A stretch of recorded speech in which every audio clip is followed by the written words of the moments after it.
Buenas tardes a todos. Bienvenidos a nuestro tercer webinar Mientras esperamos no paramos, de Porcelanosa Partners, en este caso el futuro del sector inmobiliario residencial. Tenemos con nosotros a cuatro referentes del sector inmobiliario español, cuatro personas a las que desde Porcelanosa admiramos mucho y que van a debatir en la mesa redonda que ahora veremos.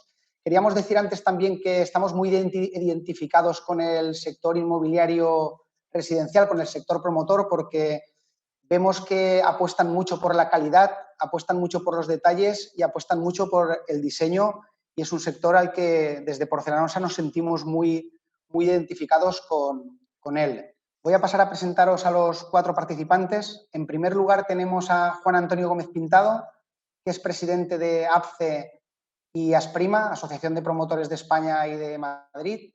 Además es presidente de la promotora Vía Ágora, es presidente de la Asociación de Promotores Inmobiliarios de Madrid, así como de su fundación, y tiene más de 30 años de experiencia dedicados a la promoción inmobiliaria residencial, y ha sido presidente de Agofer y de Vía Celere. También quería presentaros a Juan Carlos Vandrés, que es presidente de la Asociación de Promotores de Zaragoza, es arquitecto técnico, fundador y director de la promotora Grupo Lobe, que están muy comprometidos con los edificios de consumo de energía casi nulo. La firma diseña, comercializa y construye, siempre bajo el estándar de Passive House, todas sus operaciones. Y además, Juan Carlos es presidente de la Confederación de Empresarios de la Construcción de Aragón, de la Federación de Empresarios de la Construcción de Zaragoza y de la Asociación de Constructores Promotores de Zaragoza. Nuestro tercer participante es Vicente Yácer, es el vicepresidente de los promotores de Valencia, es ingeniero industrial y MBA por el IES, con 27 años de experiencia en el sector, 10 años como director general de la promotora Edival, que fue su gran escuela, y 17 años al frente de su empresa actual, su promotora Grupo Ática. Y por último, tenemos al señor Lluís Marsá, que es el presidente de Promotores de Cataluña, es vicepresidente también de la Asociación de Promotores de España, y su trayectoria profesional en el sector empezó de muy joven y está estrechamente vinculado a la empresa familiar, la promotora La Llave de Oro, de la que actualmente es presidente. Antes de empezar la mesa redonda, nos gustaría poneros un vídeo que ha realizado APCE España, donde se presenta al sector como promotor constructor, como que puede ser en estos momentos el motor de la recuperación económica y de la creación de empleo. Un sector que sigue apostando por promover un acceso a la vivienda asequible y comprometido con nuestro entorno. Lanzamos vídeo. Somos APCE España, la Asociación de Promotores Constructores de España, con más de 50 años construyendo hogares. En APCE España trabajamos defendiendo todos los intereses profesionales de nuestros asociados en todas las actividades desarrolladas dentro del mercado inmobiliario. En estos tiempos de incertidumbre para muchos sectores, la construcción, como en otras épocas, es y va a seguir siendo uno de los motores de la economía de nuestro país. Queremos contribuir a la recuperación y normalización de la actividad económica del país, estimulando la creación de empleo a corto plazo. Mientras que en otros sectores el impacto de esta crisis es mayor por la paralización de la actividad, desde APCE España asumimos nuestra responsabilidad con la sociedad y continuamos trabajando. Por eso, desarrollamos medidas para aumentar el crecimiento sectorial, para la creación de empleo y para ayudar a la economía nacional, siendo uno de los principales sectores con mayor porcentaje de participación en el Producto Interior Bruto. Avanzamos cada día hacia un sector de la construcción más eficiente, responsable y comprometido con nuestro entorno. Desde APCE España queremos promover medidas tan necesarias como el acceso a la vivienda, y sobre todo queremos potenciar acciones para la creación de puestos de trabajo para jóvenes mediante bolsas de empleo con foco en el sector promotor y constructor gracias a una educación dual de calidad. Porque APCE España quiere estar a tu lado cada día y acompañarte en tu camino hacia el futuro.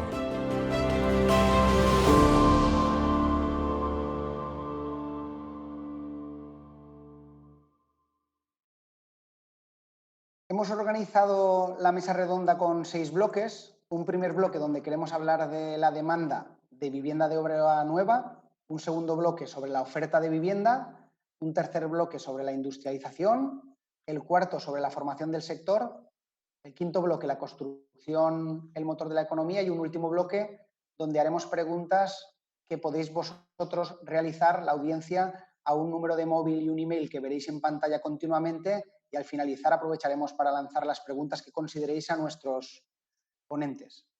Pasamos a la primera pregunta y antes de haceros la primera pregunta sobre la demanda, queríamos ver unos datos para que todo el mundo esté situado, que son los siguientes, ¿no? Aquí tenemos un panel donde veréis que a nivel de licencias de obra nueva, en España en 2006 se dieron más de 800.000 viviendas nuevas, se construyeron en España, se dieron la licencia de obra nueva, que fue el máximo histórico. Y en 2013 tuvimos el mínimo histórico con 34.000 viviendas, 34.288. Estos 3 últimos años, 2018-2019, hemos estado rondando los 100.000 y se suponía que íbamos a tener una estabilidad. Con estos datos en mente, Juan Antonio, ¿cómo ha afectado el confinamiento a la demanda de vivienda y cuándo se estima que volveremos a un estado de normalidad? Esas dos preguntas serían. Bueno, lo primero, buenas tardes a todos. Encantado de estar con todos mis compañeros de mesa y, sobre todo, muchísimas gracias a Porcelanosa por darnos a todos la oportunidad de debatir sobre nuestro sector. Respecto de cómo ha afectado esta situación de confinamiento a nuestras promotoras, a las ventas, fundamentalmente, claro, nos ha afectado en la línea que hemos tenido que tener prácticamente las oficinas cerradas y continúan a un nivel muy bajísimo de actividad durante más de 2 meses. Pues claro, en la parte central del ejercicio, donde fundamentalmente es donde se concentran, en la época de primavera se concentran muchas ventas, pues clarísimamente va a tener un impacto que lo recogeremos casi sin ninguna duda entre el segundo y el tercer trimestre.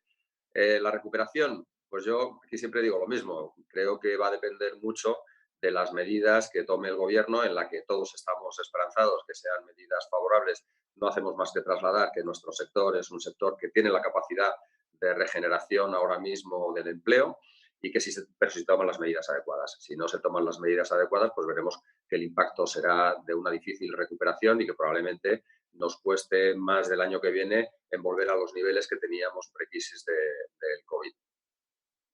Carlos. Hola, muy buenas tardes y agradecerle a Porcelanosa que en nombre del sector proponga este tipo de iniciativas para transmitir un poco lo que piensa el sector. Parte de lo que ha dicho Juan Antonio es que hay que suscribirlo porque ha sido una evidencia. Hemos estado durante 2 meses confinados y nuestras oficinas han estado paralizadas. Yo mandaría como mensaje positivo, creo que también es real, lo primero de todo que en cuanto a en las zonas aquellas en las que nosotros nos movemos en 3 territorios dentro de España, en las zonas en las que ya se ha abierto la posibilidad de empezar a tener contacto con nuestros potenciales clientes, pues es verdad que enseguida se ha ido activando. Dentro de esa situación en la que nos encontramos, de esas grandes dudas que se dan, pues sí que puedo constatar de primera línea que sorprendentemente el cliente ha vuelto enseguida. No sé si con la dimensión adecuada o la intensidad. Pero también quería hacer un pequeño dibujo de un sector que ya en los últimos años se había visto afectado. De hecho, la gráfica que nos habéis enseñado, que es pues, de datos reales que han existido, demuestra la banda de actividad en la que se ha movido el sector, ¿no? En consecuencia, comparado con otras etapas, el impacto que va a tener el sector debería ser menor. Sí que es cierto que entre el sector se va a dibujar unos nuevos escenarios que parcialmente ya eran anteriores, de competitividad, de cosas que iremos hablando a lo largo de la tarde, pero bueno, que quien más tiene que sufrir es ese nicho de clientes que estaban en la compraventa entre particulares, que ya sabemos que es un 80% de la actividad global de movimiento es entre particulares, y que sí que es cierto, bueno, pues que el sector se tendrá que replantear algo o que le afectará en general más en el año 2021 y sobre todo 2022. El 2021 en cuanto a inicio de actividad y en consecuencia pues el 2022 porque las ventas que se están haciendo son a la siguiente etapa. Casi todo lo que se estaba promoviendo y construyendo en este momento está prácticamente todo vendido. Muchas gracias, Juan Carlos. La segunda pregunta que tenemos sobre la demanda de vivienda de obra nueva, nos gustaría que fuese para ti, Lluís, es ¿qué medidas o incentivos pensáis que se podrían poner en marcha para motivar la demanda a nivel de empresa y también a nivel de administración? Muchas gracias, Juan Bautista, y muchas gracias a Porcelanosa por invitarme a este evento. Respecto a tu pregunta, hay que tener en cuenta que cada empresa tiene un modelo diferente de actividad y nuestro territorio es muy rico, toda España es muy rica en diferentes fórmulas y de diversas modalidades de vivienda. El mercado no es único, sino que es muy diverso. Entonces, cada empresa se mueve en un ámbito o se mueve dirigido a un target concreto de clientes, por lo tanto las actuaciones pueden ser muy diferentes. Obviamente en estos momentos, pues quien tal vez tenga más sensibilidad es el tema de la vivienda turística, en cambio otros pues no se verían tan afectados. Es cierto, como ha apuntado Juan Carlos, que estamos empezando a detectar que la demanda vuelve, o sea que en estos momentos sigue habiendo interés por formalizar operaciones. Obviamente hay que profundizar, darle tiempo al tiempo y a ver cómo se reacciona frente a la crisis. Respondiendo a la segunda parte de tu pregunta, y me anticipo un poco probablemente a lo que dirá Juan Antonio, nuestro presidente, pero quiere decir que entre las medidas que ha de fomentar el gobierno está el acceso a la vivienda por parte de los jóvenes. En el programa que ha hecho LAPCE España, tenemos aquí que estamos apuntando unas líneas de avales, unas líneas para ayudar por este camino. El otro día vimos que la banca, la presidenta del Santander, hacía unas declaraciones en este sentido muy interesantes.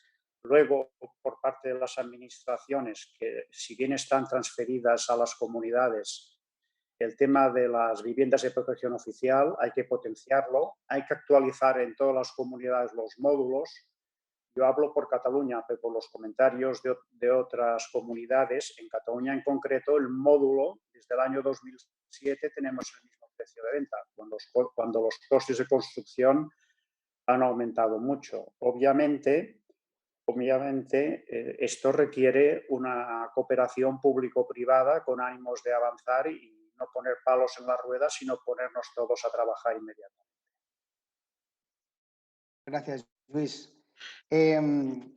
Para finalizar el bloque de la demanda, habíamos querido poner una frase de Seth Godin sobre la demanda que nos gusta mucho y que dice lo siguiente: no busques clientes para tus productos, busca productos para tus clientes. Pasando a la segundo bloque, sobre la oferta de vivienda, estaba para Vicente Yacer la pregunta.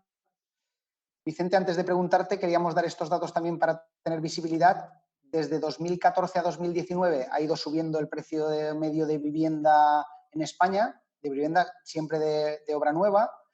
Y después de la situación actual de incertidumbre, ¿se van a ver afectados los precios de la venta de viviendas? ¿Qué opinión tienes? Pues antes de la opinión, el agradecimiento a nuestro partner Porcelanosa, por permitirnos expresarnos. Mira, me hablas de incertidumbre y precios, ¿no?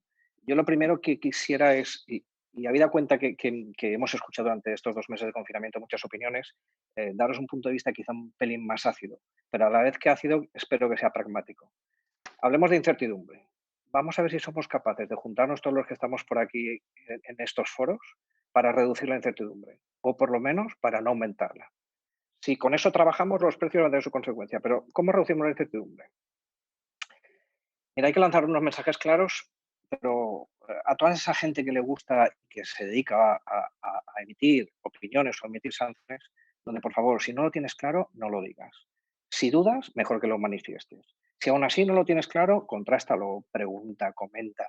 Piensa un poquito en las consecuencias que tiene cuando dices algo, pero sobre todo, piensa lo que dices y de las implicaciones que tiene. Mira, a nivel de anécdota, aquí se juntan un listo, un estudioso, un brillante, ese es un consultor. Y digo listo sin acritud, es decir, cuando yo estudiaba, los que mejor, los más inteligentes de mi carrera, de mi clase, eran los consultores. Luego se me junta un sensacionalista, gran comunicador. Esos son los periodistas. Y luego un aprovechado. En Valencia decimos un profitoso. Ya está el lío armado. de repente el consultor dice, la vivienda va a bajar el 20%.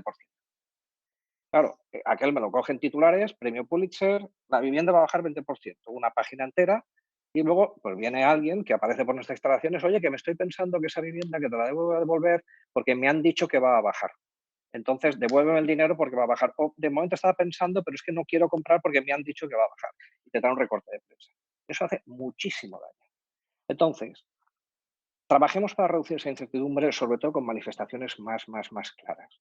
Pero entro en la pregunta. A ese que dice que la vivienda va a bajar un 20%, por ejemplo, yo quiero preguntarle, ¿pero esa vivienda es de obra nueva, es de segunda mano, es turística, es vivienda en alquiler, está en Madrid, está en Valencia, está en Castellón? Es decir, es que no es lo mismo, no es lo mismo. En cualquier caso, de algo tenemos opinión los que estamos jugándonos los cuartos aquí, los que estamos todos los días intentando vender o no vendemos respuestas. Vale, pues a la vivienda obra nueva, que es la que me dedico yo mayoritariamente, no va a bajar el precio de la vivienda a corto plazo. ¿Por qué? Porque las reglas del sector básicamente es, si tengo la obra ya empezada, quiere decir que tiene unas preventas, mínimo del 50%. Si tengo preventas, tengo financiación, por lo tanto, puedo acabar la promoción solamente tirando la financiación bancaria. En consecuencia, antes que bajar el precio, tendré viviendas sin vender al final y ya veré qué hago al final. Pero a corto plazo no voy a bajar el precio, no lo necesito bajar, porque además, ¿qué hago con los clientes que me compraron esos 50, 70% que ya tengo prevenido? ¿Voy también y les digo que les bajo también el 20%? Oye, que la obra resulta que no ha empezado, va a bajar el 20%. Pero si el promotor no gana el 20%, ¿cómo voy a bajar el precio del 20% si no lo gano? Antes no empezaré la obra. Por lo tanto, eso que la vivienda va a bajar el 20%, nada que ver. ¿Qué es de segunda mano?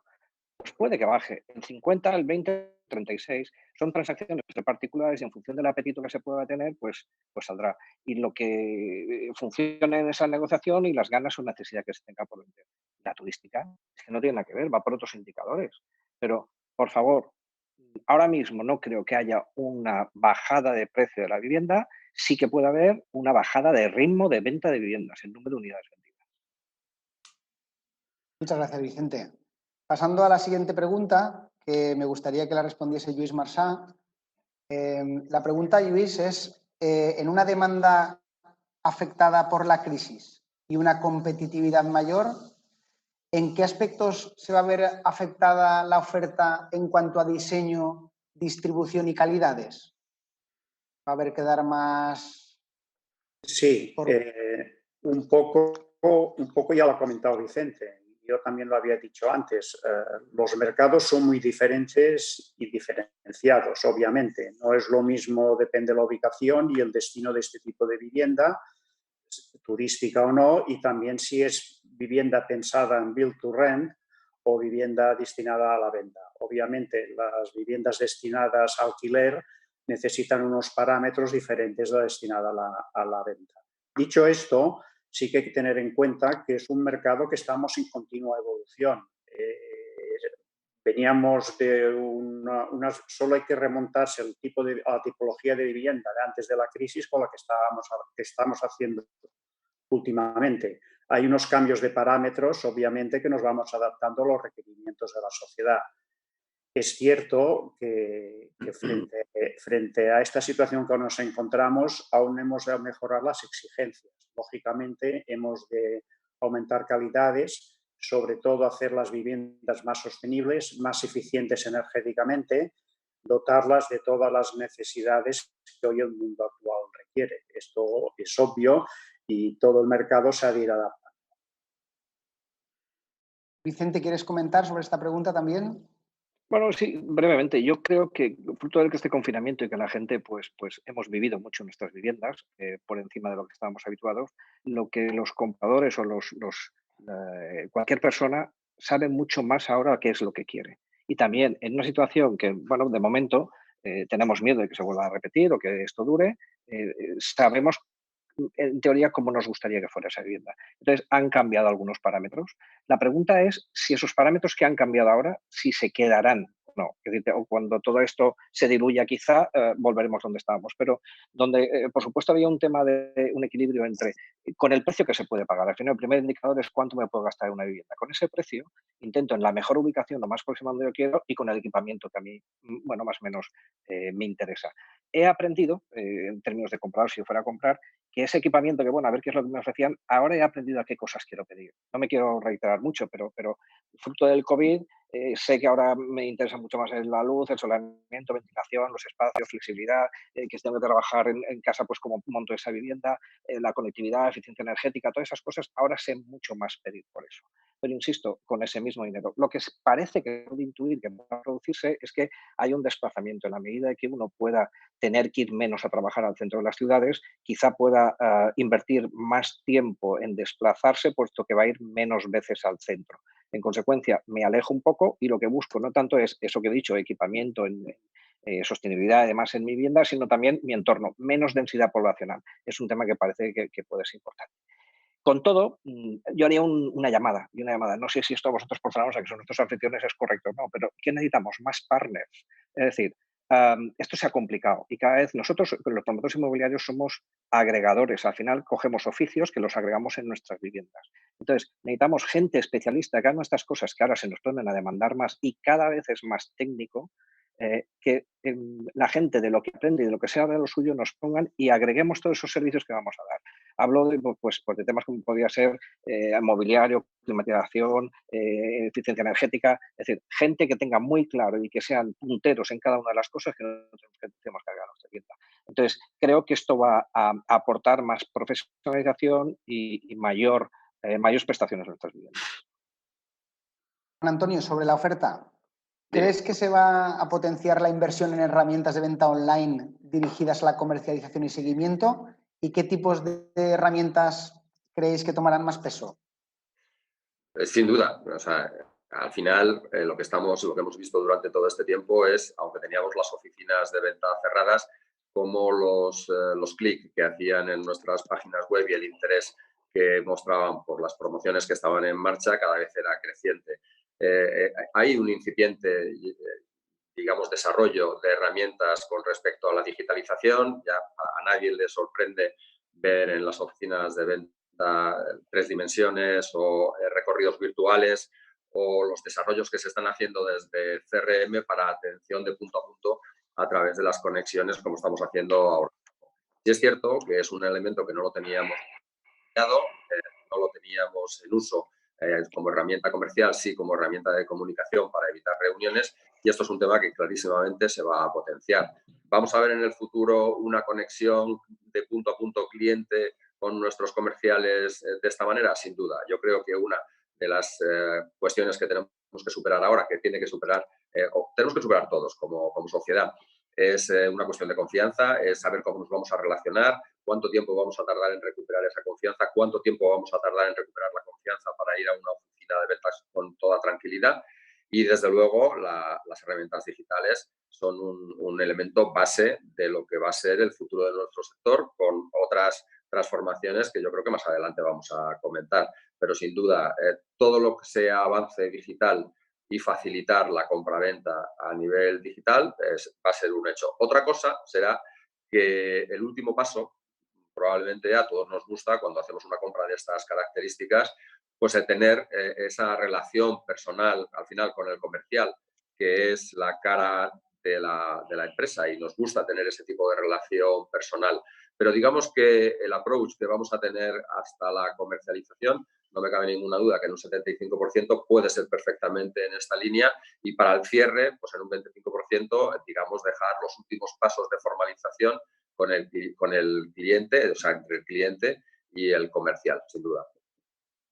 Nosotros sobre el tema de herramientas online, que sabéis que estamos trabajando también bastante para ayudar a promotores a comercializar viviendas cuando van con nuestros acabados, estamos ahora analizando, hemos conseguido pasar de los 3D al 360, del 360 a hacer un vídeo en movimiento de la vivienda, es decir, que estás viendo nuestra ducha y está saliendo agua y el cliente sobre plano se imagina ese baño o esa cocina encendiéndose o apagándose el horno. Es espectacular lo que hemos conseguido a nivel de vídeo comercial para que el cliente pueda imaginarse su vivienda. Y ahora estamos trabajando sobre lo mismo, pero además habiendo una persona nuestra que pueda explicar las calidades y bondades del producto. Es decir, estamos trabajando a ver si conseguimos que en breve en una promoción un cliente esté viendo su cocina y le podamos decir que lleva, por ejemplo, una encimera que purifica el aire, elimina las bacterias y unos segundos le está explicando como opción todas las bondades del producto desde la caseta de obra, a pie de obra, desde el móvil puede estar viendo un vídeo en movimiento de su futura vivienda y además explicándole calidades del producto, ¿no? Es un tema que creemos que es muy de futuro porque para comprar cualquier cosa, la cosa más insignificante que te vayas a comprar, lo miras por internet, lo comparas, lo contrastas. Imagínate la vivienda, ¿no? Cuanto más trabajemos en ese canal, yo creo que en el cara a cara al final la gente rematará por la confianza de esa inversión que no la vas a hacer nunca online. Pero sí que un 85% a lo mejor se consigue trabajando mucho ese tipo de potencia. Y la última pregunta sobre la oferta va dirigida a Juan Carlos. Y aquí, Juan Carlos, nosotros lo que queríamos un poco era a ver si conseguimos que la misma conciencia social que tenemos ahora con la COVID, la consiguiéramos tener con el planeta, con el calentamiento global, con el reciclado de plástico.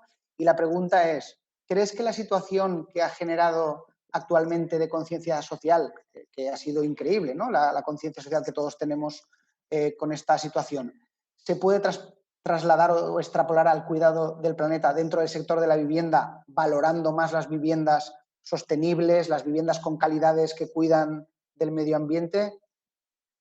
Bueno, yo creo que casi se contesta solo, por supuesto, que se va a producir y, por supuesto, que se va a dar esas circunstancias, ¿no? Yo creo que lo que tenemos que conseguir es que todo ese paquete de elementos que conllevan la sostenibilidad se conviertan a su vez también en un factor confort.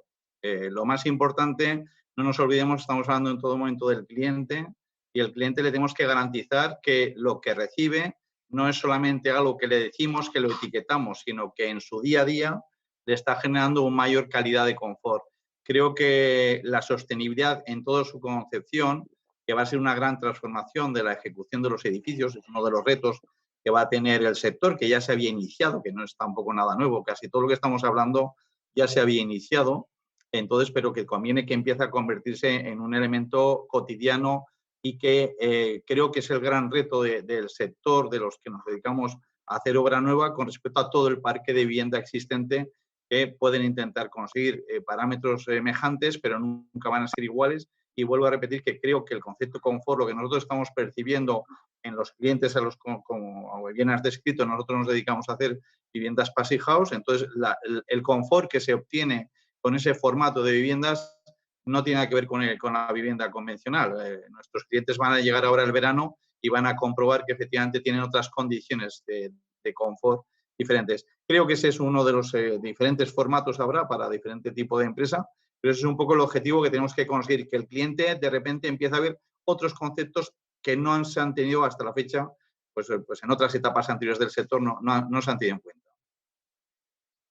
Nosotros, a modo curiosidad, os cuento, estamos ahora también haciendo producciones de platos de ducha y de lavabos que tienen botellas de plástico de postconsumo en su composición.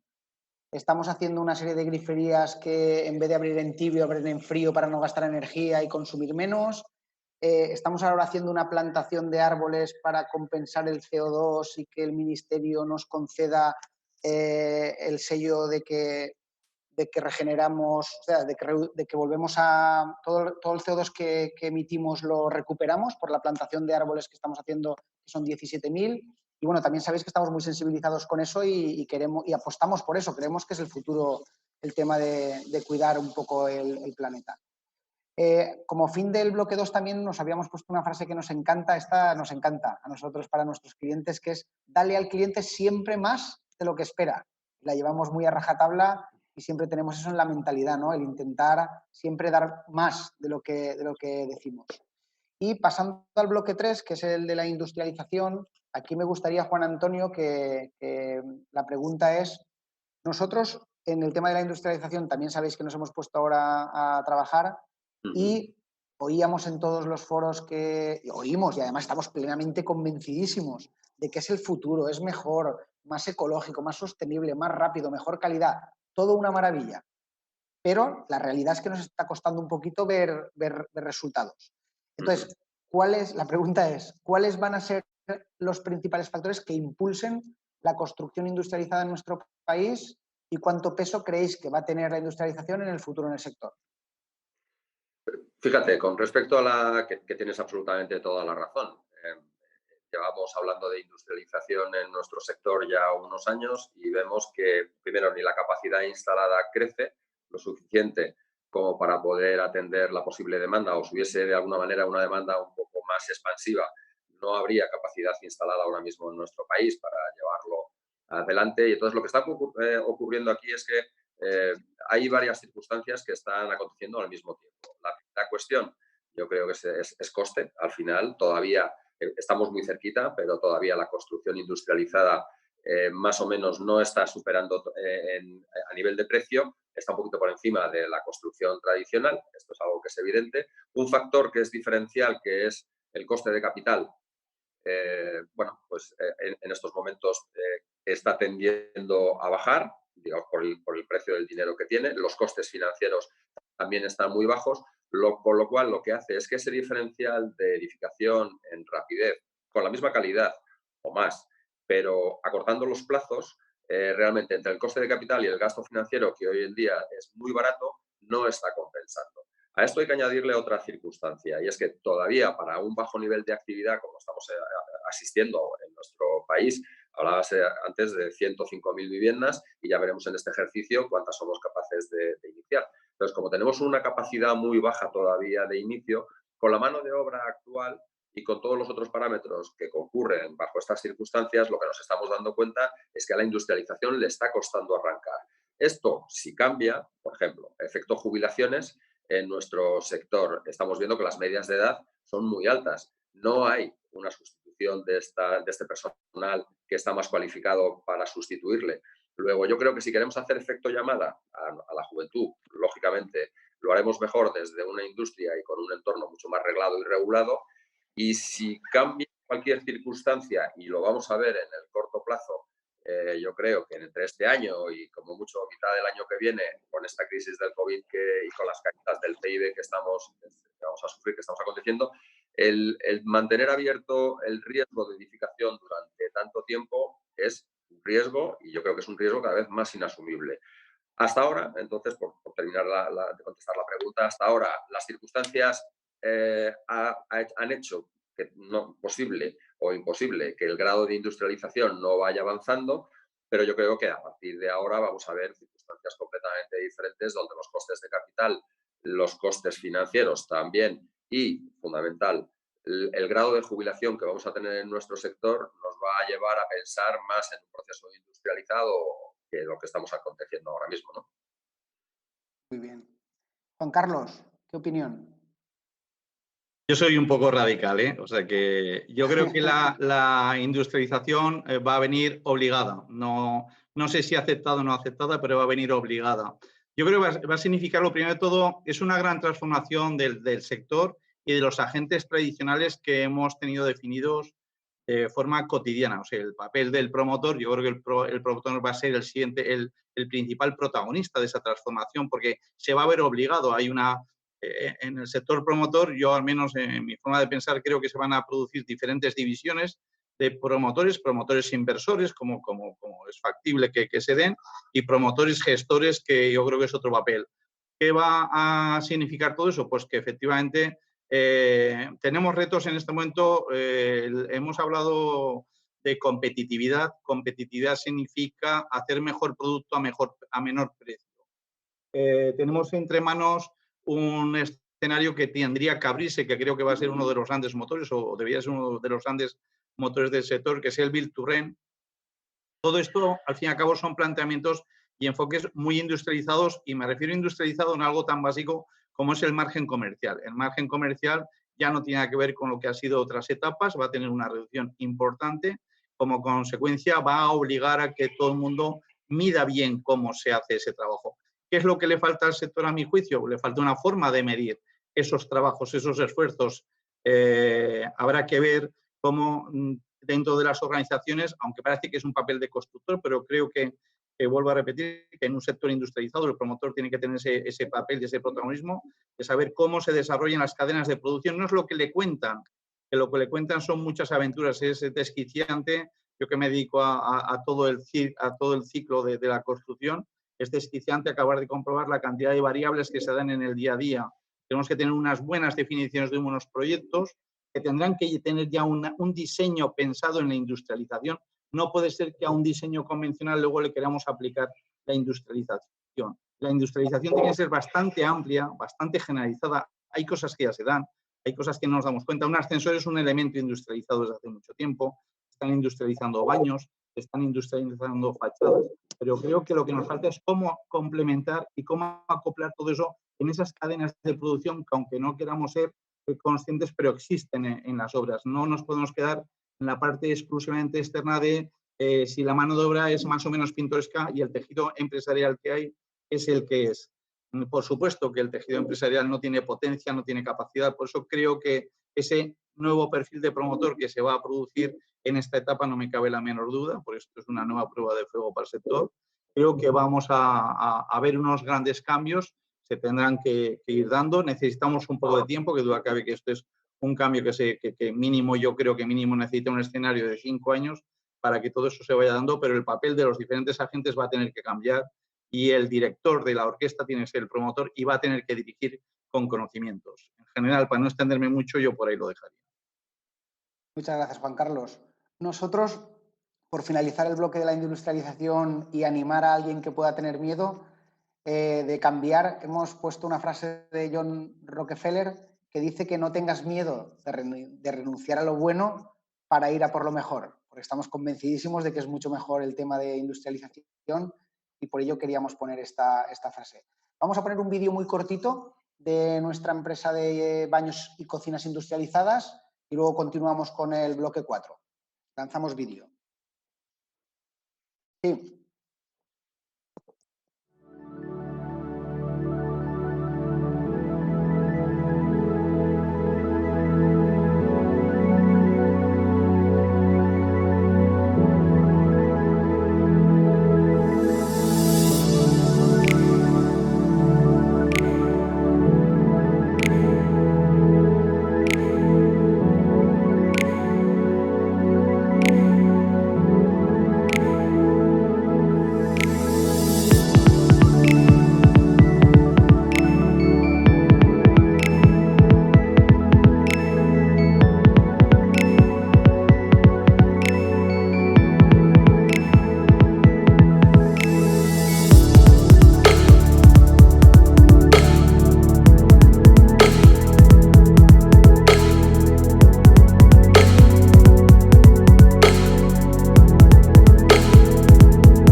Bueno, espero que os haya gustado el vídeo de nuestra fábrica de baños industrializados, cocinas y fachadas. Y vamos a pasar al cuarto bloque, que son los bloques que hemos pensado más importantes sobre el futuro del sector inmobiliario residencial, y es sobre la formación. Entonces aquí vamos a hacer una primera pregunta a Lluís Marsá y a Vicente Llàcer, que nos respondan en ese orden. Nos gustaría saber qué perfiles creéis que serán los más demandados por las empresas promotoras en un futuro. Es curioso que después de la crisis que tuvimos, tantos años el sector paralizado y, como ha apuntado antes Juan Antonio, la media de edad ha subido tanto. Durante estos años que hemos de travesía por el desierto, hemos visto que muchos profesionales no han aprovechado el tiempo para formarse y han quedado con conocimientos obsoletos fuera de las nuevas tecnologías y es difícil que tengan una adecuación a los nuevos requerimientos que hay hoy en día. En primer lugar, hablaremos de la mano de obra. La mano de obra, la formación profesional, bueno, en estos momentos el sector, después de haber enviado tanta gente al paro, en estos momentos no encontramos profesionales, no encontramos gente capacitada, gente formada. necesitamos la colaboración por parte de las administraciones. Lo venimos reclamando hace tiempo. No hay manera de avanzar. Necesitamos gente formada no únicamente en el ramo de albañilería, sino en todas las subcontratas. Como ha apuntado Juan Carlos, cada vez el sector está más tecnificado, con más valor añadido, y ahí tenemos muchos profesionales que requieren formación. Luego, en el resto, la formación de los arquitectos, pues vemos aún que podrían avanzar mucho en mayores conocimientos. Un tema que nos preocupa mucho, al menos aquí en Cataluña, no sé en otras comunidades, es el poco interés que tienen los arquitectos técnicos para formarse. Hay poca demanda, hay demanda, pero hay poca oferta. Las escuelas de arquitectura técnica pues no están logrando completar las clases. Y en cambio, por otro lado, vemos que hay mucha formación de arquitecto superior. Y los arquitectos superiores estamos viendo que el mercado tiene la capacidad que tiene. Vemos arquitectos superiores que en estos momentos están ocupando funciones, obviamente con más conocimientos, pero que anteriormente se hacían los llamados delineantes. Estamos viendo que están trabajando en despachos de arquitectura gente sobrecualificada para el cargo que están ocupando. En fin, que la sociedad está evolucionando mucho y no vemos la reacción por parte de la formación. Los requerimientos no se limita a esto, necesitamos más ingeniería, necesitamos también perfiles que sean muy dúctiles, que se adapten a cada circunstancia. En fin, es como en otros sectores. El sector constructor, promotor, durante muchos años ha sido muy tradicional y en estos momentos estamos en una evolución muy consistente. Y no quería quedarme únicamente en el nivel de la empresa. Esta formación también la tendríamos que tener la contrapartida por parte de la formación de las administraciones. Cuando vamos a tramitar una licencia de obras, nos encontramos al otro lado de la mesa gente que, por desgracia, tienen poca formación y pocos conocimientos. Y esto también lo sufrimos el sector. Nos encontramos que gente que no puede tomar decisiones por falta de conocimientos y todo esto ralentiza, es otra parte del problema, pero forma parte de un problema global, un problema de la duración de la concesión de licencias. O sea, no únicamente nos hemos de formar la gente de nuestras empresas, que por la cuenta que nos trae nos preocupamos de formarla, sino sobre todo por parte de la administración también requeriría un esfuerzo complementario. Gracias, Luis. Vicente, ¿quieres comentar algo de los perfiles? Pues quizá, como se nota que Luis habla desde la experiencia y que práctico es, lo mismo, pero quizá desde otro ángulo. Yo lo que os diría es, sobre los perfiles más demandados hay por un lado lo que es oficios y otro vamos a decir carreras, ¿no? O cuando alguien quiere estudiar lo universitario. Durante mucho tiempo nuestra sociedad nos ha educado o ha hecho ver que parece que los oficios eran como gente que no había llegado a ser carrera. Pues creo que hay una gran demanda, Luis lo decía, de grandes especialistas y cada vez más aquellos que sean capaces de técnicamente estar bien formados van a ser fundamentales, los necesitamos. Hablamos de gente que domine algunas tecnologías, en tema de frío, en el tema de termotecnia, pero es que hay oficios tradicionales que os diría yo, por ejemplo, los mamposteros, bien sabéis los muros estos de tierra tradicionales hechos. Hay gente que se dedica a la mampostería y económicamente gana mucho más que grandes ejecutivos de inmobiliarias. Y además tienen la responsabilidad de su muro de mampostería. Es decir, quiero decir, se puede vivir muy bien y estar muy realizado profesionalmente sin tener grandes estudios universitarios. No obstante, sobre perfiles en el sentido más universitarios y demás, pues esto la verdad es un lío muy grande.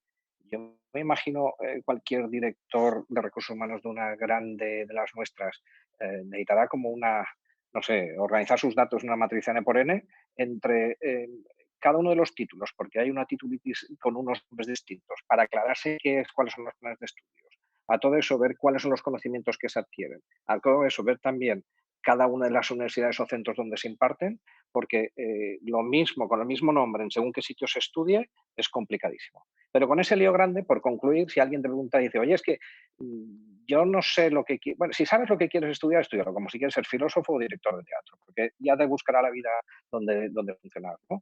Pero si no sabes lo que quieres, lo que yo te diría es, bueno, pues búscate algo en 3 apartados: capacidades, valores y actitud, ¿no? En capacidades, mira, tienes que llevarte bien con los números. Estudia lo que quieras, pero llévate bien con los números. No me sirve aquello de es que yo soy de letras y no de números. Y también, aquel que domine los números, relaciónate con aquello de las leyes, las normas, los papeles. Esto cada vez hay que leer y leer, leer, leer. O te llevas bien con los textos para leer y con los números para interpretar y proyectar. Los datos y su tratamiento fundamental. Métele una pincelada de visión comercial. Tienes que aprender lo que te formen en algo comercial, porque como sepas mucho y no seas capaz de venderlo, mal. Cuando ya tengas esos conocimientos, es fundamental y cada vez más, en todos los sectores, pero en el nuestro todavía más y lo reclamamos, una pincelada de valores. Cosas simples. Lo del colegio nos decían de pequeños: honestidad, sentido común, paciencia. Vale. Y a todo eso al final, actitud. Primero demuestra y luego exige. No sé dónde se estudia esto, pero si sois capaces de encontrarlos, ahí yo necesito gente así.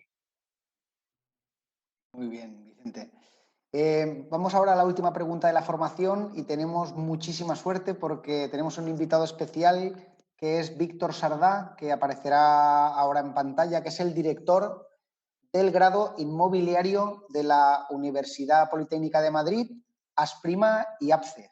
Y vamos a preguntarle a él que nos conteste él como experto, que además está en pantalla en la imagen, ¿cómo veis el futuro de la formación? Víctor. Bueno, buenas tardes. Mi agradecimiento a mi querido Juanba y extender mi agradecimiento a mi admirada porcelanosa. Un saludo a todos mis compañeros de mesa. ¿Y cómo veo el futuro? Pues yo siempre el futuro lo veo bien, debe ser por enfoque de vida. Por enfoque de vida. Entonces, yo creo que en nuestro país, siempre cuando a uno le hace una pregunta que no le encaja mucho, me dice, esto está fatal, hay que cambiarlo todo. Y yo creo que hay cosas respecto a la formación, que es lo que me ha planteado Juanba, que son manifiestamente mejorables, y hay otras cosas que están fantásticamente bien. Con lo cual, lo que tenemos que hacer es concentrar todo nuestro trabajo, toda nuestra ilusión y toda nuestra colaboración de las partes para conseguir mejorar aquellas cosas de las que no estamos orgullosos. Si a mí me preguntaran cómo me gustaría que fuera la formación en un futuro, mi formación deseada tenía que ser una formación que hubiera tenido 3 retos y los hubiera alcanzado. Y cuando se ha alcanzado, sería una formación que, el número fantástico es 3, primero que fuera una formación necesaria. Es decir, el estudiante tiene que percibir en todo momento que lo que estudia tiene un para qué. Es decir, la gente nos movemos por un para qué. El estudiante, los conocimientos que está adquiriendo, tiene que tener una aplicación en el sector laboral. Segundo reto, la formación tiene que ser práctica. Hay un proverbio que me encanta, que es que lo que escuchas lo olvidas, lo que ves lo recuerdas y lo que haces lo aprendes. Segundo reto, formación práctica. Y tercer reto, una formación con conexión humana. Yo creo que tiene que haber una relación significativa entre todos los actores, entre estudiantes, entre profesores, entre empresas. Si empezamos a percibir o a recordar las cosas chulas que nos han ocurrido en la vida, siempre las hemos aprendido de gente respecto de la cual teníamos admiración o cariño. Entonces esa es la formación que a mí me gustaría tuviera en un futuro. O sea, la formación que me gustaría. Bien, y para alcanzar esto, ¿qué es necesario? Pues es necesario, siempre se dice, la relación universidad-empresa. De hecho, lo que pasa es que tiene que ser real, es decir, no tiene que ser lo que utilizamos todos en una conferencia porque cuesta muy poco decirlo, unos segundos y un poquito de saliva, sino que sea real. Creo que no es real porque universidad-empresa desconfiamos, salvo pequeños islotes que pueden asegurar que esa relación tiene éxito, no se da en la situación o en la cantidad que sería deseable. Entonces, ¿por qué creo que no se da? Porque no confían. Hay gente en la universidad que cree que lo de las empresas vienen a mercantilizar el conocimiento, y hay gente en la empresa que considera que lo de la universidad bastante con que cobran un sueldo a base de sus impuestos. Y hasta que esto no se supere, pues no lograremos alcanzar esa alianza. Pero en el caso de que se consiga, seremos imparables y conseguiremos algo que será necesario y del cual estamos orgullosos todos, porque beneficia a todos. Beneficia a las empresas, beneficia a la universidad, beneficia a nuestros jóvenes fundamentalmente, y beneficia a la sociedad. Es decir, la sociedad está orgullosa de las empresas y de las universidades porque han facilitado el acceso al mercado laboral de sus hijos, de sus nietos, de sus sobrinos. Y no creo que haya nada más social que generar un puesto de trabajo. Esto en cuanto a la formación en general. En cuanto al grado inmobiliario que tenemos el gusto de formar parte de él, es el grado inmobiliario organizado por la Universidad Politécnica de Madrid, APRIMA y la APC, que está ahí representada. Mil gracias a todos ellos, a todos, incluso a los estudiantes que ahí aparecen, que están en pantalla. Y particularmente, nunca me cansaré de decirlo, él sabe que lo voy a decir, porque nunca me cansaré de decirlo, que la persona fundamental y el líder de todo esto y por el que todo esto funciona es Juan Antonio Despintado. Muchas gracias. Bueno, pues el grado inmobiliario básicamente tiene estos mimbres y tiene estos objetivos, tiene estos retos. Si lo analizamos desde el punto de vista de la práctica, tiene el concepto de formación dual. Y lo más importante es que la formación dual aplicado al mundo de la universidad. La formación dual fundamentalmente se ha circunscrito al mundo de la formación profesional, que está muy bien, de hecho es bastante deseable, pero casi nunca al mundo de la universidad. Nos hubiera gustado ser los primeros, pero no lo fuimos. Siempre, cuando se habla de dual, los primeros siempre son los vascos, pero fuimos los segundos, fuimos medalla de plata. Medalla de plata con una formación que es la que estamos aplicando del grado inmobiliario, que pretendía conseguir estos 3 retos más un cuarto reto que genera el sector inmobiliario que no lo generan otros ámbitos productivos. Y es el siguiente. En cualquier ámbito, no cualquiera, pero la mayoría de ellos tienen detrás una universidad. Es decir, esta mañana he estado hablando con un abogado y ese abogado viene de una facultad de Derecho y de un grado de Derecho. Nosotros, en el sector inmobiliario, no tenemos una universidad detrás que nos haga una enseñanza arreglada inmobiliaria. Y solo pretendía cubrir el grado inmobiliario. ¿Y cuál es el foco del grado inmobiliario? El foco del grado inmobiliario es una apuesta por los jóvenes. Los focos son los jóvenes. Los focos no son los profesionales del sector inmobiliario, que esos son nuestros aliados. Los focos son los jóvenes que aparecen ahí en pantalla junto con Mikel Echevarren. Y lo que queremos con estos jóvenes es que ayudarles a través de la formación a su inserción en el mercado laboral. Cuando lo hicimos, ya llevamos, esta es la 4ª promoción, la que aparece fotografiada, las anteriores 3 se han conseguido resultados que nunca soñamos. Es decir, el porcentaje de alumnos de las 3 primeras promociones que trabajaron después de hacer el grado inmobiliario fue del 100%. Pero eso es pasado. El pasado solo hay que mirar siempre para el futuro, como he dicho al principio de la intervención. El pasado solo sirve para analizar cuáles fueron las causas de las cosas que hicimos mal o de las que hicimos bien. Y en el caso de la inserción laboral, lo que se hizo bien fue 2 cuestiones.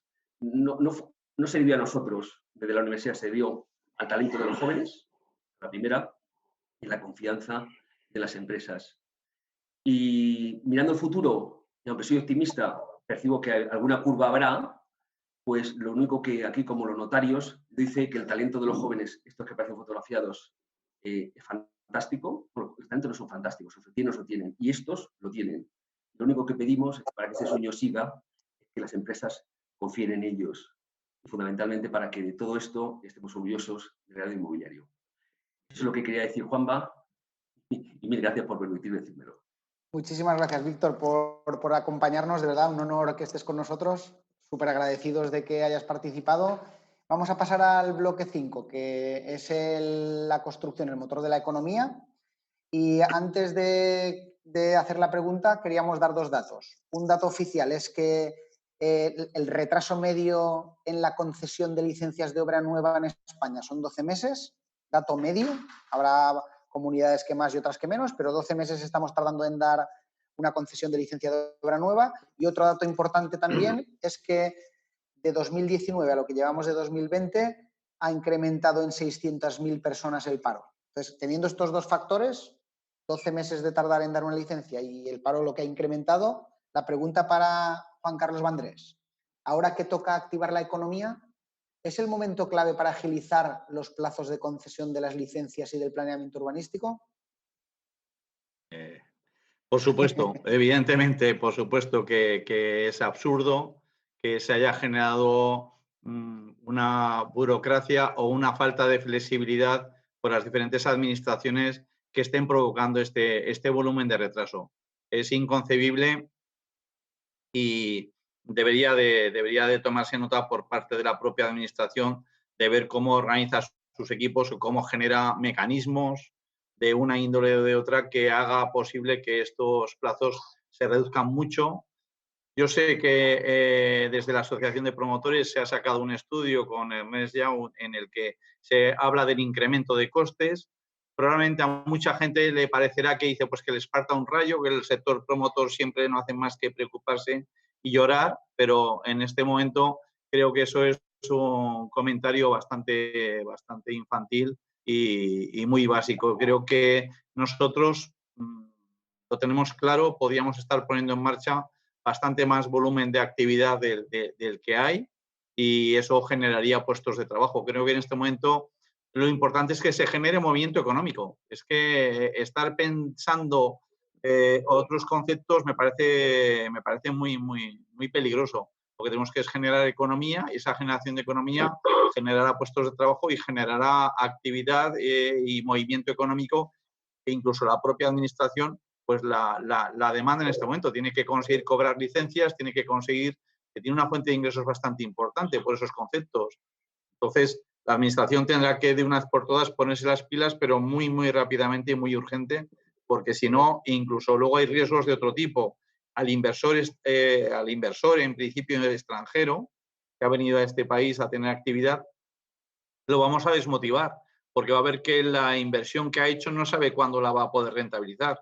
Si quieren ponerse en marcha planteamientos de vivienda de alquiler y demás, como en este momento se está empezando a dar esos tipos de movimientos, tendrán que buscarse mecanismos para que todo ese planteamiento se realice o se convierta en una realidad en el menor plazo de tiempo posible.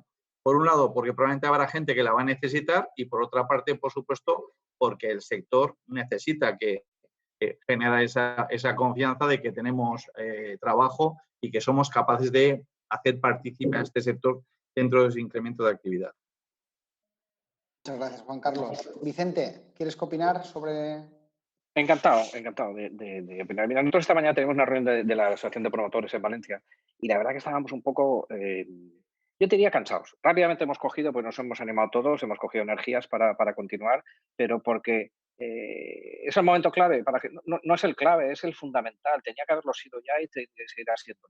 Pero yo antes de decirte, sí, por supuesto, me encantaría juntar a todos aquellos que tengan voz y mando en un ayuntamiento que concede licencias y decirle, mira, te lo voy a pedir que me agilices la licencia, pero antes cómprame dos hipótesis. Estas dos cosas. ¿Tú tienes claro que el sector de la promoción y construcción va a ser un gran motor para la economía por su capacidad de generar empleo? ¿Eso lo tienes claro? Dime sí o no. Y si es que sí, paso a la siguiente. Supongo que me dirían que sí, porque si dicen que no, ya, pues apague, vámonos.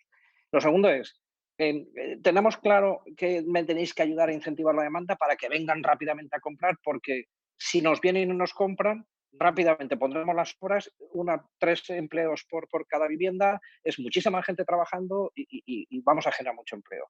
Seguramente me dirán también que sí. Entonces, si es que sí, dame los papeles rápido, pero dámelos ya.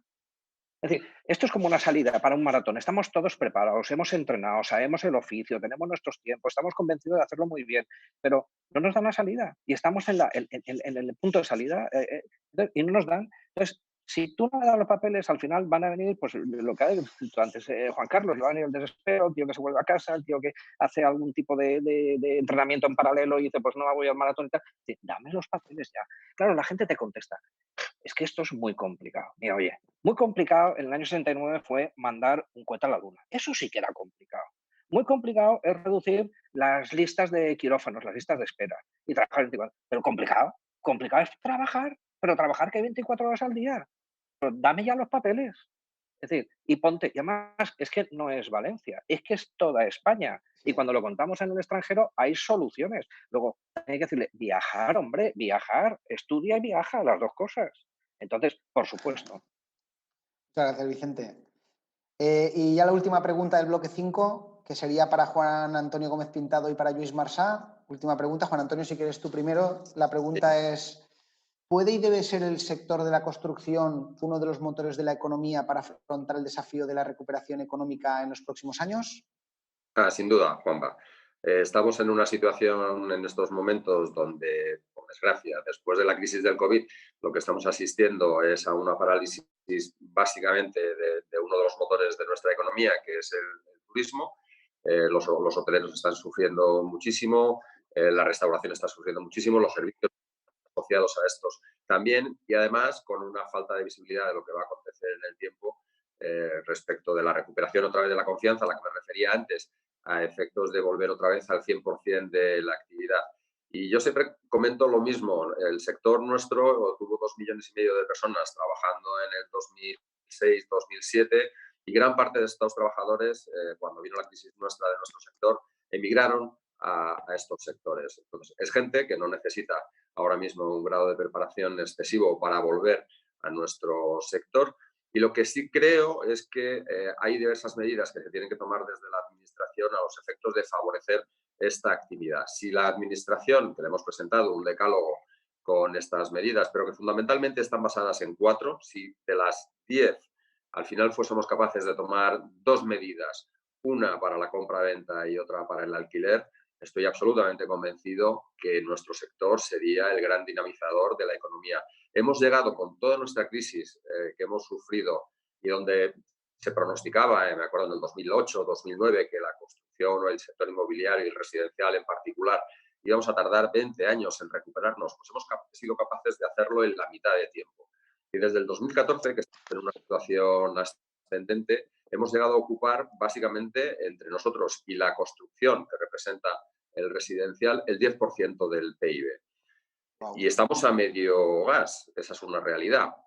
Luego, si se adoptan las medidas necesarias por parte del Gobierno, el sector será un sector dinamizador, va a absorber muchísima capacidad, muchísima mano de obra, y de esas medidas que hemos presentado, en concreto 2 a las que me refería, los números que estábamos haciendo, los datos que estábamos presentando al Ministerio de Economía y al antiguo Ministerio de Fomento, es que seríamos capaces de generar del entorno de 1 millón más de puestos de trabajo. Y seríamos capaces de, en 4 años, regenerar no solamente las 100.000 unidades que veníamos haciendo, más o menos de media, sino otras 330.000 viviendas más, que yo creo que sería una velocidad razonable, sobre todo para una circunstancia y una cuestión que no nos tenemos que olvidar, y es que estamos frente a un problema estructural sin parangón.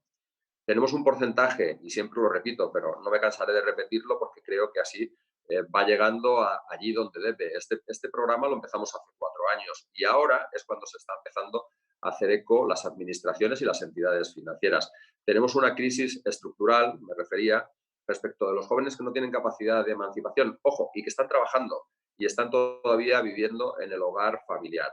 Luego tenemos un nicho de mercado allí importantísimo, que a la vez estaríamos resolviendo un montón de problemas. Estaríamos resolviendo el problema estructural de nuestra pirámide poblacional. Estaríamos resolviendo dinamizar el sector y ser ayuda para reabsorber esta cantidad ingente de parados que vamos a tener de los sectores a los que me refería antes. Y, lógicamente, estaríamos dando una cantidad de mejoras a nuestro sector en industrialización, en digitalización, en innovación y, fundamentalmente, en los procesos que nuestro país se ha comprometido a ejecutar de aquí al 2030.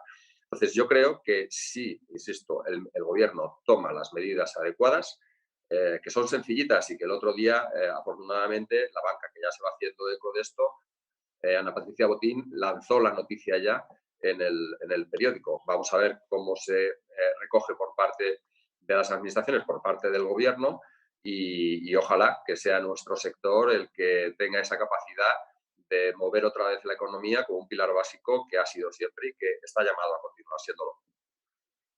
Ojalá. Ojalá. Luis, si quieres, y finalizamos con las preguntas. Sí, muchas gracias. Después de Juan Antonio es difícil añadir cosas, pero bueno, voy a intentar complementar un poco la información que he dicho. El año pasado se iniciaron en España unas 106.000 viviendas, un incremento solo del 5,5%, y se finalizaron por debajo de 80.000 viviendas. En estos momentos no hay stock de vivienda nueva, seamos conscientes. Aprovecho, bueno, primero también daré los datos de Cataluña. En Cataluña iniciamos unas 14.500 y finalizamos alrededor de 8.000. No hay los datos cerrados definitivos. En Cataluña, en concreto, estamos por debajo del 60% de las necesidades teóricas de vivienda nueva. Y me ha gustado mucho lo que Juan Carlos ha dicho de que estábamos preparados para la maratón. Pues las empresas promotoras estamos preparadas para esta maratón. Y en estos momentos que no hay stock y hay demanda, pues aquí estamos nosotros para ayudar. Os recuerdo que cada piso nuevo son 2,4 puestos de trabajo. Y para finalizar, quiero añadir el tema de la rehabilitación. El tema de la rehabilitación y la presidenta de la Comisión Europea el otro día ya dejó entrever que las ayudas que darán los fondos europeos, habrá una partida muy importante para la adecuación de los edificios a las exigencias para que sean menos contaminantes. Los edificios, del porcentaje de contaminación a la vivienda se le atribuye más del 30%. Hay un parque antiguo muy importante que tiene defectos energéticos muy graves, y también hay una parte de este parque que los promotores, mediante grandes rehabilitaciones, tenemos mucho a hacer ahí. Por esta línea, Europa inyectará fondos europeos en cantidad. Ya lo dijo la comisaria europea. Aquí tenemos un espacio, los promotores tenemos una posibilidad de mercado que la hemos de aprovechar.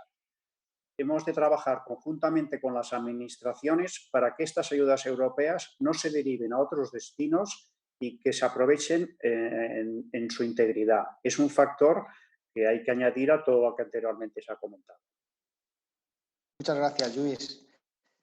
Si os parece, vamos a ver un vídeo que tenemos desde Porcelanosa que hemos realizado, que estamos nos hemos unido a el mensaje "Esto no tiene que parar", que nos hemos unido más de 3.000 empresas que siempre, por supuesto, primando la salud, pero también primando que no paremos y que la actividad económica continúe.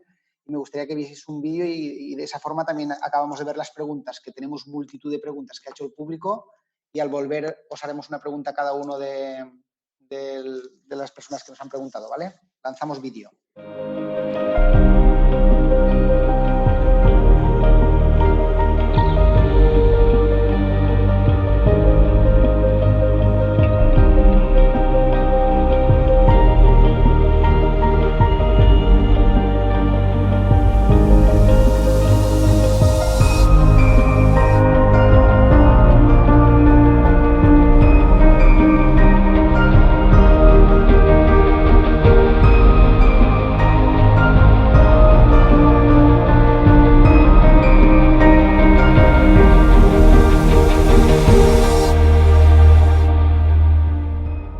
Gracias a Porcelanosa. 15 días para. Gracias a Porcelanosa. 15 días más. Yo no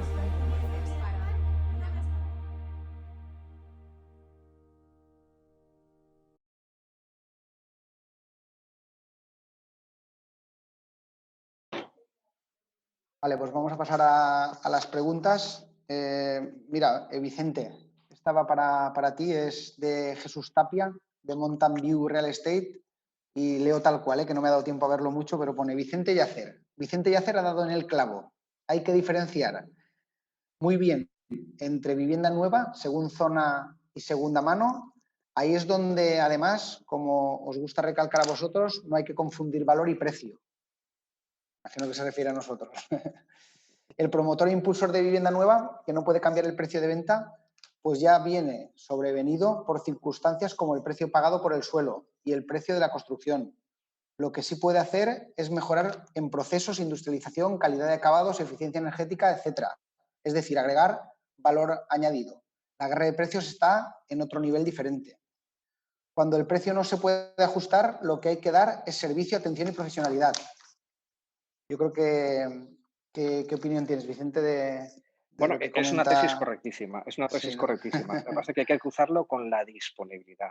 Es decir, por supuesto, y ojalá a todos nos encantaría, nos encanta sentirnos orgullosos del producto inmobiliario que ofrecemos cada vez más, pero hay que cruzarlo con la disponibilidad económica que tiene la gente.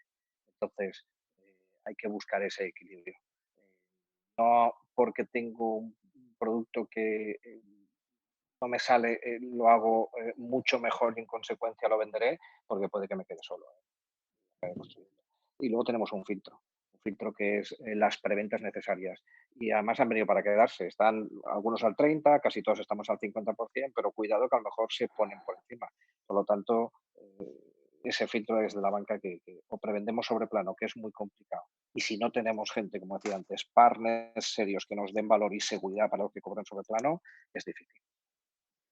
Esta pregunta, por ejemplo, para Juan Carlos.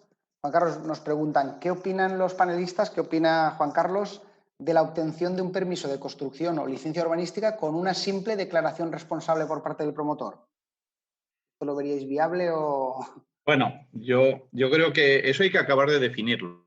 Realmente hay que tener en cuenta que la declaración responsable en lo que es un final de obra, que los técnicos se apoyan en un proyecto que previamente ha recibido una licencia, el que se agilicen esas licencias de primera ocupación, está más que claro, es inaudito la burocracia que existe. Yo creo que en el tema de la concesión de licencias, pues seguramente es desagradable decirlo, pero la administración y los técnicos de la administración tienen que ponerse las pilas, se tienen que tomarse en serio de que no puede ser que al final cueste más obtener una licencia que lo que cuesta hacer un proyecto. Si un proyecto se hace en 3 o 4 meses, ¿cómo puede ser que luego, cuando está todo tan claro, tengamos tanta variabilidad? Y como ya se ha comentado anteriormente en las exposiciones, el otro tema que existe es la personalización del funcionario al cual te enfrentas, que hace su lectura parcial, que no es lo suficientemente profunda y que a veces está analizando un proyecto según lo que él cree que debería de ser. Entonces, ahí, evidentemente, tiene que darse de una vez definitiva, tiene que darse o unas reglas del juego más concretas y más definidas y tener mucho menos en cuenta el que se esté fiscalizando tanto al sector. Yo creo que todavía existe desde la administración y desde la sociedad un filtro de que se nos ve como un mal a controlar. O sea, normalmente al sector promotor o al sector residencial se le ha tenido siempre la obsesión de meterle determinadas normativas para meterlo en cintura, porque si no ganaban mucho dinero. Creo que la gente no es consciente de que en este momento una operación convencional que consiga más de un 15%, vamos, a ese lo ponen en lo más alto, porque las operaciones van con unos problemas exagerados de margen comercial. El sector, estamos constantemente hablando de los retos, de cómo tiene que sorprender al cliente, de todo lo que hay que darle, pero a su vez tiene unos costes y una forma de producir, eso le genera presión. Entonces, dejemos por parte de la administración y por parte de los funcionarios de pensar que hay que meter al sector en cintura, que no es el caso, que eso ya se ha pasado. Muchas gracias. Otra de las preguntas es si pensáis que va a cambiar el diseño de las viviendas tras la COVID. Quedáis, creo que Luis y Juan Antonio. Luis, por ejemplo, si quieres responder a esta. Estás sin el micro.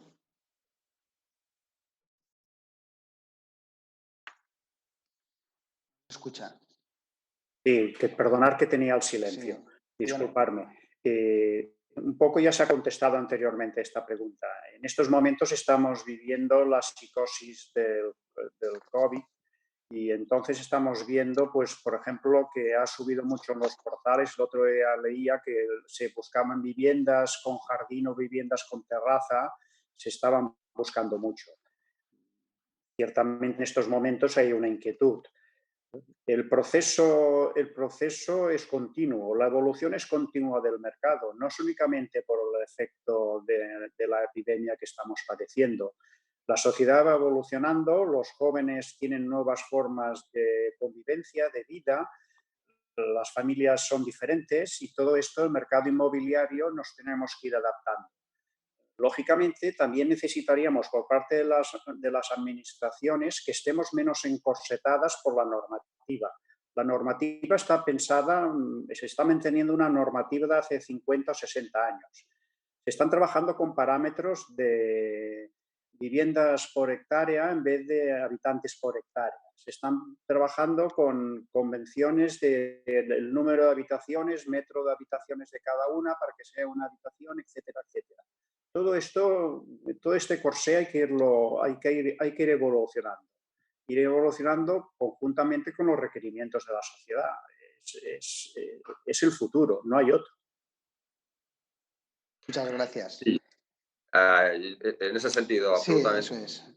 Y lo que es absolutamente necesario es que los ayuntamientos cambien la mentalidad, cambien su forma de estructurar los cómputos al final de los consumos de edificabilidades. A lo que hemos asistido durante tantísimos años es que cuando, por ejemplo, una terraza está computando al 50 o al 100%, pues al final tienes que tomar una decisión. Si te va a computar el 100% de la edificabilidad, pues esa edificabilidad prefieres tenerla dentro de la vivienda, haciendo imposible que lo que ha ocurrido en muchísimas ciudades, sobre todo en el centro, que haya casas confortables donde tengas un ámbito como es una terraza, que es un espacio donde pueda ser vividero. Yo creo que ahora mismo hay muchísimos planteamientos en los diferentes ayuntamientos, en concreto en el de Madrid hay muchas iniciativas y el Ayuntamiento de Madrid lo está estudiando para modernizar la filosofía del concepto del consumo de la edificabilidad. Al final es un consumo que es absurdo tratar de limitar cuando lo que hay que poner parámetros, hay que poner límites, no me cabe ninguna duda, pero lo que estamos dando como servicio es la vivienda donde va a vivir una familia y esa vivienda tiene que ser lo más confortable posible. Entonces, tener conceptos que encorsetan en el consumo de la edificabilidad y en la flexibilidad que pueda tener la vivienda, no solamente en los espacios edificables, sino en los usos, igual que pasa en el urbanismo, en los usos de las parcelas. Creo que es una situación que tiene que acabar, creo que es una situación que tanto las comunidades autónomas como los ayuntamientos tienen que revisar y ser conscientes que al final lo que estamos creando son unos modelos de vivienda que tienen que ser los más confortables posibles y no se pueden ver limitados por intentar recortar, como antes decía Juan Carlos, esos beneficios que ellos piensan que son exagerados y al final lo que están generando es una situación de edificación de viviendas que no son todo lo confortables que debieran ser, ¿no? Muchísimas gracias, Juan Antonio. Si os parece, ya acabamos con un titular cada uno, un titular, una frase. Vicente, sobre el futuro del sector residencial, tu titular, Vicente Yacer. Vicente piensa que sin casas no hay paraíso. Correcto. Juan Carlos Vandrés, tu titular. Pues mi titular sería un nuevo sector que aportará valor añadido. Lluís Marsá. Yo diré un ruego a las administraciones. Muy bien. Que escuchen al sector privado y luego tomen las decisiones rápido para la colaboración público-privada. ¿Y Juan Antonio, el titular? Pues yo diría que el sector promotor residencial ha sido, es y será uno de los pilares fundamentales de nuestra economía. Yo, si me permitís, también doy un titular final, que nosotros el titular lo convertimos en una fórmula, que sería la fórmula calidad más sostenibilidad igual a calidad de vida y futuro. 1.000.000 de gracias, de verdad. No os podéis ni imaginar el honor que es para Porcelanosa teneros a vosotros cuatro en este panel de mesa redonda. Es un sueño, os lo digo de corazón. Y no quería acabar sin dar las gracias también a nuestro equipo que está detrás, que yo al final pongo la voz, pero hay un equipo detrás que ha trabajado los datos, ha trabajado la presentación, que están súper ilusionados como yo del evento. Para nosotros, como os repito, es muchísima ilusión lo que está sucediendo. Hace 4 o 5 años ni nos lo imaginaríamos estar aquí con Juan Antonio, con Lluís Marsá, con Vicente y con Juan Carlos Vandrés moderando una mesa. Y os lo digo con todo el corazón en la mano que es así de cierto. Y nada, daros 1.000.000 de gracias, súper ilusionados. Y me quedaría horas y horas hablando con vosotros. Muchísimas gracias, de verdad. Gracias a ti. Si queréis evento. A vosotros. Muchas gracias. Muchas gracias. Un millón de gracias. Y ánimo para Gracias. todos. Muchas gracias. Hasta luego. Adiós.